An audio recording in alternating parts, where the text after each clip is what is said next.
रावत ने video conferencing से शुरुआत की है। तो कोरोना के चलते दून अस्पताल को हाईटेक बनाया जा रहा है। सीएम ने डॉक्टरों एवं मेडिकल स्टाफ की सेवाओं को सराहा है। तो बड़ी खबर आपको बता रहे हैं।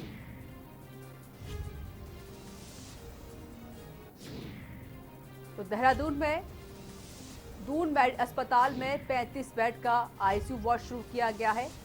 मुख्यमंत्री त्रिवेंद्र सिंह रावत ने वीडियो कॉन्फ्रेंसिंग के जरिए इसकी शुरुआत की।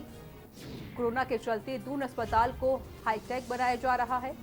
सीएम ने सभी डॉक्टरों और मेडिकल स्टाफ की सेवाओं को सराहा है और उनकी प्रशंसा की है।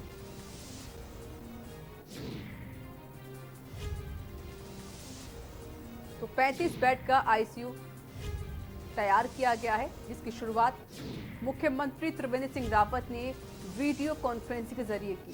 तो वहीं पर सभी डॉक्टर्स और मेडिकल स्टाफ का शुक्रिया अदा किया।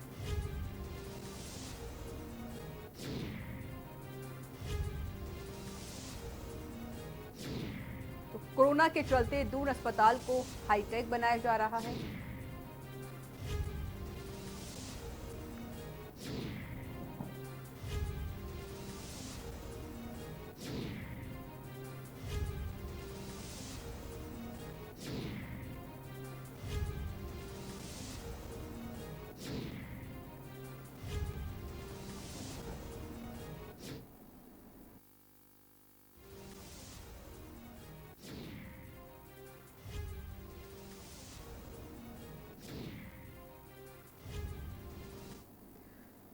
सीएम त्रिवेंद्र सिंह रावत ने राजधानी देहरादून से सरोवर नगरी नैनीताल की बीडी पांडे पुरुष चिकित्सालय में नव स्थापित आईसीयू यूनिट का ऑनलाइन शुभारंभ किया।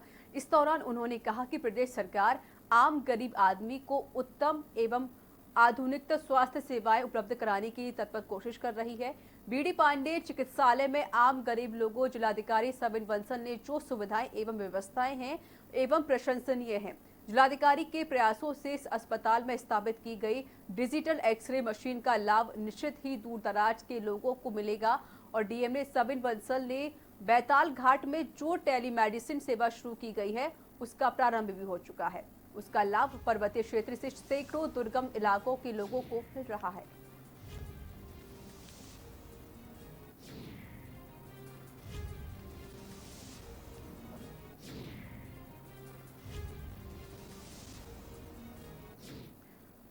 विकास कार्यों के साथ ही जन स्वास्थ्य को तरजीह देने वाले युवा जिलाधिकारी फैसल बंसल ने बीडी पांडे चिकित्सालय की पटरी से उतरी व्यवस्थाओं को दुरुस्त करने का ऐतिहासिक काम किया है, जिसका परिणाम यह हुआ कि बीडी पांडे चिकित्सालय में ओपीडी में मरीजों की संख्या में इजाफा हुआ है।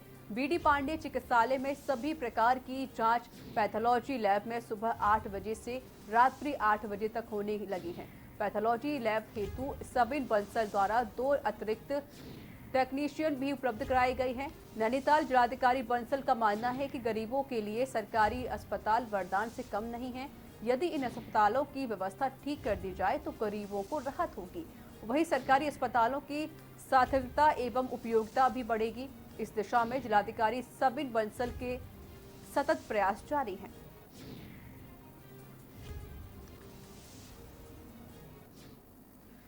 खबर आपको राजधानी देहरादून से बता देते हैं। राजधानी में 8 मई से रजिस्ट्री को लेकर स्थिति साफ हो गई है। तो डीएम आशीष श्रीवास्तव ने इसकी पूरी जानकारी दी है।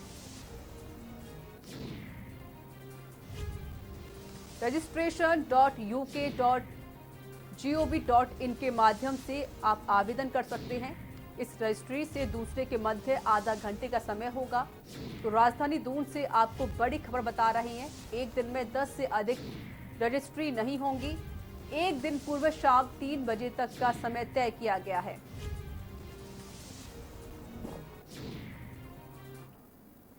तो आइए सीधे लखनऊ चलते हैं, जहां पर मुख्यमंत्री योगी आदित्यनाथ क्या कुछ कह रहे हैं, आइए आपको दिखाते हैं। आयुष श्री त्रिवेदी जी, अपर मुख्य सचिव गृह श्री अवनीश कुमार अवस्थी जी और आयुष विभाग के सभी अधिकारीगण, मुझे आयुष कवच के इस मोबाइल ऐप के लॉन्च करने पर हृदय से प्रसन्नता की अनुभूति हो रही है। वैश्विक महामारी कोरोना के खिलाफ आज पूरी दुनिया भारत की ओर आशा भरी निगाहों से देख रही है। आयुर्वेद में और भारत की प्राचीन परंपराओं में इस प्रकार के किसी भी वायरस से लड़ने के बारे में शरीर की प्रतिरोधक क्षमता विकसित करने से संबंधित बहुत सारे तथ्य भरे पड़े हैं। आम जनमानस के बीच में उसे प्रस्तुत करना और सहजता के साथ उनकी उपलब्धता और सरल भाषा में उसे सबके सामने ले जाने का प्रयास, यह बहुत दिनों से इसकी आवश्यकता महसूस हो रही थी और आज मुझे प्रसन्नता है कि उत्तर प्रदेश राज्य आयुष विभाग के द्वारा आयुष कवच कोविड-19 के संदर्भ में आज एक मोबाइल ऐप विकसित करके उसे सर्वसाधारण के उपयोग के लिए लॉन्च किया जा रहा है। मैं इस अवसर पर आयुष विभाग के मंत्री जी को, विभाग के प्रमुख सचिव और अन्य अधिकारियों को हृदय से बधाई देता हूं। मुझे विश्वास है कि आयुष कवच मोबाइल ऐप या भारत की योग और आयुर्वेद की प्राचीन विधा को शरीर की प्रतिरोधक क्षमता को विकसित करने की दृष्टि से नित्य नए जो प्राचीन प्राकृतिक संसाधनों से भरपूर हमारी वर्तमान परिवेश में जो कुछ भी इस प्रकार के प्राचीन नुस्खे हैं या जो उस प्रकार के तथ्य दिए गए हैं, इन सब को नित्य नए प्रयोग को और नित्य नई चीज़ों को हम इस आयुष कवच के माध्यम से जनसाधारण को उपलब्ध कराने में सफल होंगे। इसके आज की इस लॉन्चिंग कार्यक्रम के अवसर पर मैं एक बार फिर से आयुष विभाग को हृदय से धन्यवाद देता हूं और मुझे विश्वास है कि अधिकाधिक लोग इस मोबाइल ऐप का उपयोग करके इससे लाभान्वित होंगे और अपने आसपास के परिवेश में उपलब्ध प्राकृतिक संसाधनों के माध्यम से अपनी रोग प्रतिरोधक क्षमता को विकसित करके हम कोरोना जैसे वैश्विक महामारी को परास्त करने में सफल होंगे। मैं एक बार फिर से आयुष विभाग को आयुष कवच कोविड-19 के इस मोबाइल ऐप को बनाने के लिए हृदय से धन्यवाद देता हूं, अपनी शुभकामनाएं देता हूं। जय हिंद। माननीय मुख्यमंत्री जी से ऐप लॉन्च करने के लिए अनुरोध है। खड़े हो जाना जो हो गया चलो हो गया।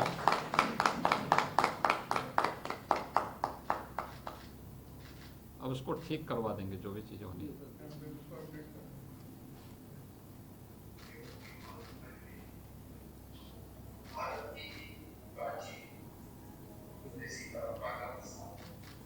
चलिए धन्यवाद जी, इसको ठीक करवा दें। अच्छा है, अच्छा प्रयास है। ठीक है, नमस्कार।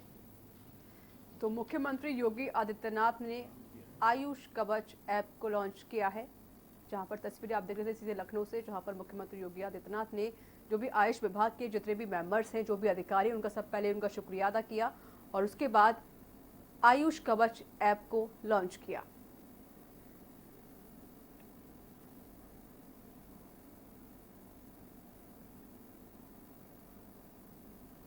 रुक करते हैं खबरों की ओर। मानव संसाधन विकास मंत्री रमेश पोखरियाल निशंक ने परीक्षाओं की नई तारीखों का ऐलान कर दिया है।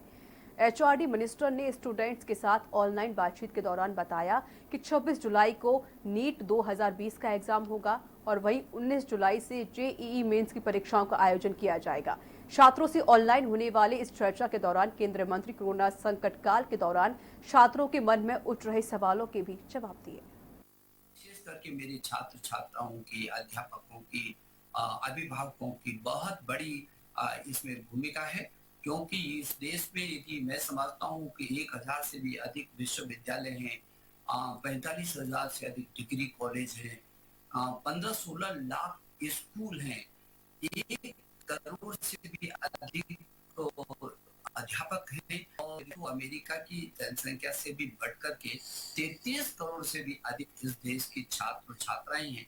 तो स्वाभाविक ही है कि इतना बड़ा परिवार, दुनिया का सबसे बड़ा परिवार है ये शिक्षा का, और इसलिए छात्र छात्राओं ने जिस तरीके से पूरी ताकत के साथ संयमित होकर के जो प्रधानमंत्री जी के आह्वान का पूरे देश ने एकजुट होकर के और संगठित होकर के ये दिखाया है कि नहीं, देश पर, व्यक्ति पर, समाज पर कभी भी कोई संकट आएगा तो पूरा देश उस संकट से निपटने के लिए एकजुट खड़ा है। और अपने बड़े भाई देश के सभी छात्र छात्राओं का इस दिशा में आभार भी प्रकट करना चाहता हूँ, धन्यवाद भी देना चाहता हूँ कि न केवल आपने अपनी को सुरक्षित रखा है बल्कि अपने पूरे परिवार को भी इस महामारी से बचा करके रखा हुआ है।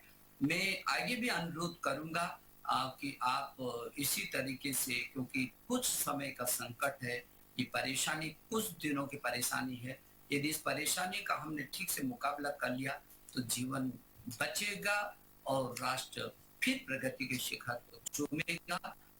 और इसलिए ये चुनौती हम सब के सामने कि जिस तरीके से योद्धा के रूप में आदि चुनौती को मुकाबला कर रहे हैं, और वो योद्धा जो प्रत्यक्ष रूप में, चाहे वो डॉक्टर हो, नर्स हो, सफाई कर्मी हो, सुरक्षा कर्मी हो, तमाम लोग, स्वयंसेवी संगठन हो, जो पूरी योद्धा की तरह करने के लिए जुटे हुए रात दिन एक कर रहे हैं, उनका भी हम समय समय पर अभिनंदन करें, ये भी मेरा आपसे अनुरोध है। और मुझे भरोसा है कि आप इस दिशा में सक्रिय भी होंगे, सजग भी होंगे और आप उतने ही संवेदनशील भी होंगे। मैं आपकी कठिनाई को समझ सकता हूँ, इसलिए मैंने पिछली बार सभी अध्यापक गण से, अभिभावक गण से मैंने अनुरोध किया था कि वो आपकी मदद करे कि आप घर पर मुक्त तरीके से रह सके, ज्यादा तनाव से होकर न गुजरे। और हमने कोशिश की कि ऐसे वातावरण में जहां आपको लगेगा कि अब समय बढ़ रहा है तो हमको कुछ न कुछ करने को चाहिए, तो हमने कुछ ऑनलाइन यथासंभव कोशिश की कि हम आपको ऑनलाइन कुछ पाठ्यक्रम उपलब्ध करा सकें। तो मैं समझता हूं कि अब मैं सीधे आपके साथ संवाद कर रहा हूं, मुझे अच्छा लग रहा है कि पूरे देश के जुड़ी हैं। मुझे बताया गया कि जगह जगह से सूचनाएं आ रही हैं कि अभिभावक गण भी हमसे जुड़े हैं और बहुत सारे अध्यापक गण भी हमसे जुड़े हुए हैं। तो मैं यदि सवाल शुरू करूं, आपके सवालों का जवाब देना या आपके कुछ सुझाव, तो मैं शुरू करता हूं, क्योंकि अभी मेरे सामने शुभम जो नई दिल्ली से ही है।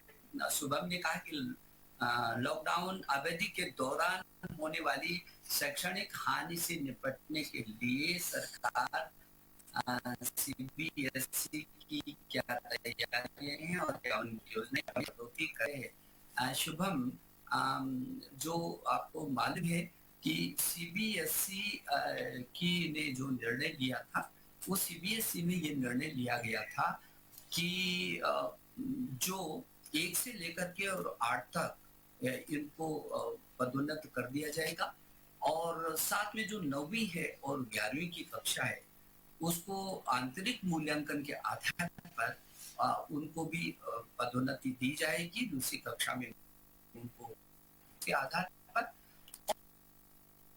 और जहां तक पेपर्स बच गए थे उनकी और इंटर के जो बचे हुए प्रश्न पत्र हैं उनके बारे में ये कहा गया कि वो जब स्थिति सामान्य होगी तो उनकी परीक्षाएं कर दी जाएंगी।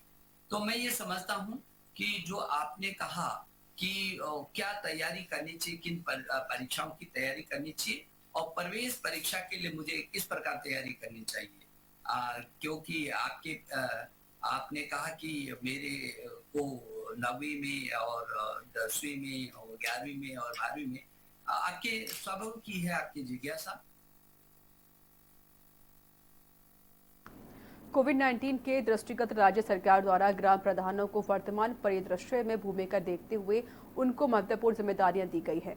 जनपद प्रशासन में गांव से आने वाले समस्त बाहरी लोगों की सूचना और उनके स्वास्थ्य में संबंधित सूचना संकलित कर संबंधित ग्राम प्रधान को उपलब्ध कराएगा और राज्य और जनपद स्तर पर पंजीकरण न करवाते हुए सीधे ग्राम सभा क्षेत्र में पहुंचने वाले व्यक्तियों को पंजीकरण करने का उत्तरदायित्व संबंधित ग्राम प्रधान को होगा, जिसकी जानकारी देहरादून के मुख्य सचिव उत्पल कुमार ने दी। अब आज के दिन में हमारे 4 टेस्टिंग फैसिलिटी तैयार हो चुकी है और हमारा टेस्टिंग कैपेसिटी अब 500 से ऊपर पहुंच गया है और बहुत शीघ्र हम इसे फर्दर और रैंप अप करने की स्थिति में होंगे।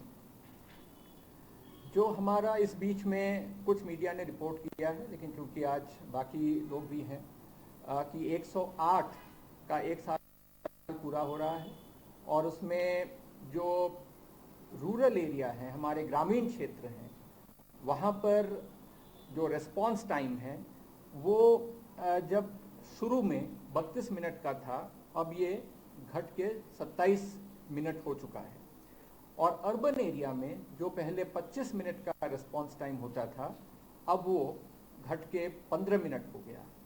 तो हमारा 108 की जो सर्विस है, अब जो मौजूदा व्यवस्था है उसमें ज़्यादा एफिशिएंट हो गई है, ज़्यादा कार्यकुशल हो गया है और ये बहुत जल्दी से पेशेंट्स के पास या कोई व्यक्ति जो कॉल करता है उसके पास पहुंच रहा है। इसके साथ माननीय मुख्यमंत्री जी के द्वारा आज हमारे कई सारे जो गवर्नमेंट हॉस्पिटल्स हैं और डिस्ट्रिक्ट हॉस्पिटल्स हैं उसमें आईसीयू बेड्स हमने वहाँ पर जोड़े हैं, वहाँ वेंटिलेटर्स भी उनके संख्या में इजाफा किया है और जो ऑक्सीजन सप्लाई के लिए बाईपैप की व्यवस्था होती है वो भी हम लोगों ने किया है और बहुत शीघ्र माननीय मुख्यमंत्री जी के द्वारा इसे प्रारंभ कर दिया जाएगा। वक्त की ब्रेक का हो चला है, ब्रेक के बाद जल्द हाजिर होंगे।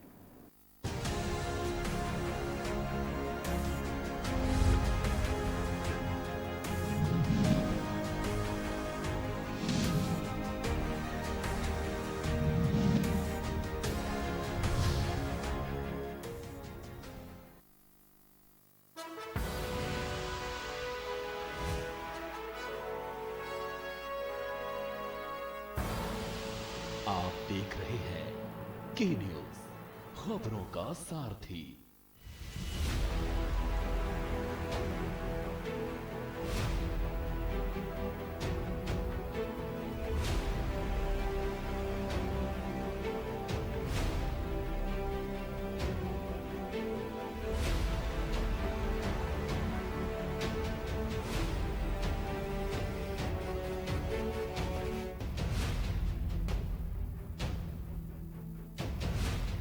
उत्तर प्रदेश के लगभग प्राइवेट या गवर्नमेंट सेक्टर की अगर बात कर लें, सभी में ई क्लासेस के जरिए बच्चों को शिक्षा दी जा रही है।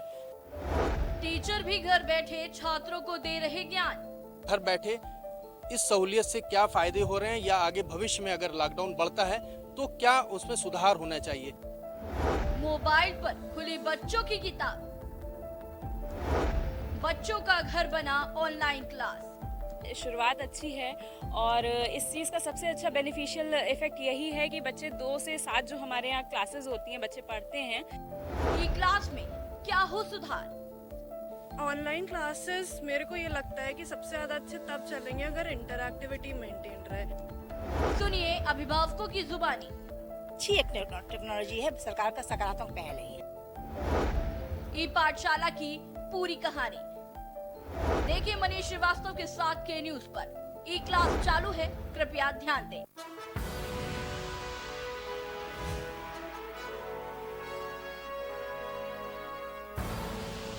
आप देख रहे हैं के न्यूज, खबरों का सारथी।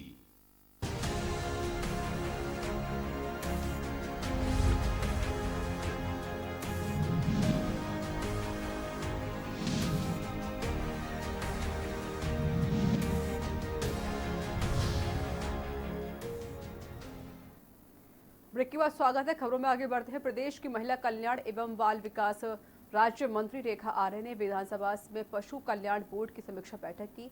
राजकीय अनुदान चयन समिति की बैठक में राज्य मंत्री रेखा आर्य ने कहा कि कोविड-19 लॉकडाउन अवधि में पशुओं के कल्याण के प्रति सजग रहे और इस प्रकार का प्रयास किया जाए जिससे कोई पशु भूखा ना रह सके। इस संबंध में इस वर्ष निराश्रित गौवंश पशुओं के भरण पोषण एवं देखभाल के लिए कुल 2 करोड़ 50 लाख रुपए का बजट आवंटित किया गया है। बजट में 2 करोड़ 30 लाख रुपए चारा मद में 20 लाख रुपए और पशु शेल्टर निर्माण मद में रखा गया है। बैठक में निर्देश दिया गया कि जिस जनपद में पशुपालन विभाग के पास बजट कम है या शून्य है, वहां भी आवश्यकता अनुसार बजट आवंटित किया जाए। इस संबंध में एनजीओ पशु प्रेमियों से भी जानकारी प्राप्त कर ली गई।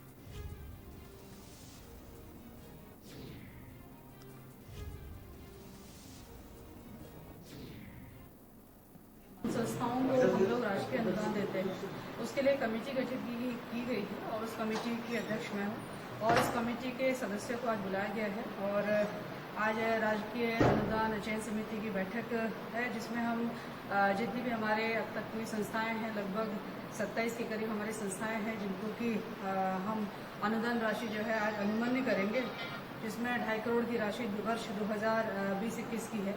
तो जिस संस्था के जितने अधिक निराश्रित पशु होंगे उनको चारा, उनको शेल्टर इत्यादि मदों में जो है धनराशि आज आवंटित की जाएगी। कोरोना महामारी को हटाने के लिए सभी डॉक्टर काम कर रहे हैं, जिसको लेकर पर्यावरण मंत्री हरक सिंह रावत ने दून मेडिकल कॉलेज के सभी डॉक्टरों को आयुष किट उपलब्ध कराई और साथ ही डॉक्टरों की सुरक्षा के लिए पीपीई किट, सैनिटाइजर व मास्क खरीदने के लिए 15 लाख रुपए देने की घोषणा की है। पर्यावरण मंत्री हरक सिंह रावत ने कहा कि जिस तरीके से डॉक्टर फ्रंट लाइन पर आकर कार्य कर रहे हैं वह बड़ा ही सराहनीय कार्य है और उनकी सुरक्षा के लिए 15 लाख रुपए की घोषणा की गई है। जल्द ही डॉक्टरों का पैसा उपलब्ध करा दिया जाएगा और महामारी में दून मेडिकल कॉलेज का इस कोरोना महामारी से सबसे बड़ा योगदान है। देखिए, आज माननीय वन एवं पर्यावरण मंत्री यहाँ पर आए थे और ये हमारा सौभाग्य है कि उन्होंने डॉक्टरों की और हमारे नर्सिंग स्टाफ और पैरामेडिकल स्टाफ जो भी अस्पताल में काम कर रहे हैं और जो भी कोरोना मरीजों के जो है उपचार में लगे हुए हैं उनकी चिंता करी और आयुष विभाग की ओर से एक तैयार किया हुआ एक जड़ी बूटियों से जो है एक दवा तैयार की है, तो सभी चिकित्सा कर्मियों के लिए उन्होंने जो है एक आज उपलब्ध करवाया और ताकि जो है सभी डॉक्टरों की, चिकित्सा कर्मियों की प्रतिरोधक क्षमता जो है बढ़े। ये सब लोग बता तो रहे थे, आयुष मंत्रालय ने, हमारे माननीय प्रधानमंत्री जी ने घोषणा की थी कि इम्यूनिटी बढ़ाने के लिए हम लोग क्या कर सकते हैं प्रतिरोधक क्षमता के लिए, जैसे गिलोय बता रहे थे, तुलसी, क्वाथ, ये पूरा काढ़ा एक आयुष मंत्रालय ने पूरी किट उसका फार्मूला था। लेकिन सुन तो सब लोग रहे थे, पेपर में, व्हाट्सएप में, फेसबुक से भी चल रहा, लेकिन लोगों को पता नहीं था कहाँ से लेनी है, क्या करना, क्या नहीं के, सब लोग परेशान थे। फिर मैंने सोचा कि ये, फिर मैं ये भी देख रहा था पुलिस वाले भी ग्रस्त हो रहे थे, डॉक्टर भी ग्रस्त हो रहे थे। महामारी, कोरोना महामारी ऐसी है कि किसी को नहीं देखना, ना डिग्री देख रही, ना पोस्ट देख रही, ना कुछ है। मतलब जो बेचारा शू लग गया, इम्यूनिटी स्ट्रॉन्ग है तो बच जाएगा, नहीं तो बात सेफ्टी कर। ये मैंने खुद ही निर्णय लिया है, भारतीय चिकित्सा परिषद मेरा निर्णय था, मेरे रजिस्ट्रार, इनसे बात की हम क्या कर सकते हैं। तो मुझे लगता है इम्यूनिटी किट हमने खुद तैयार करके सबको बांटनी है।